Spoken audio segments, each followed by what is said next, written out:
একটি শোক সংবাদ একটি শোক সংবাদ পূর্ব সাহেবনগর পশ্চিমপাড়া নিবাসী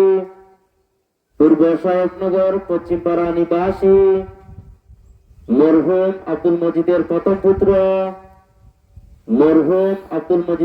পুত্র জনাব সালে আহমদ ওরফে মালিক মিস্ত্রির বড় ভাই দুপুর 1 ঘটিকার সময় ওনার নিজ বাড়িতে ইন্তেকাল করিয়াছেন।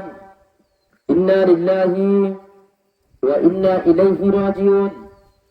মরহুমের জানাজার নামাজ আজ রাত 9 ঘটিকার সময় পূর্ব সাহেবনগর পশ্চিমপাড়া জামে মসজিদের সামনে অনুষ্ঠিত হবে।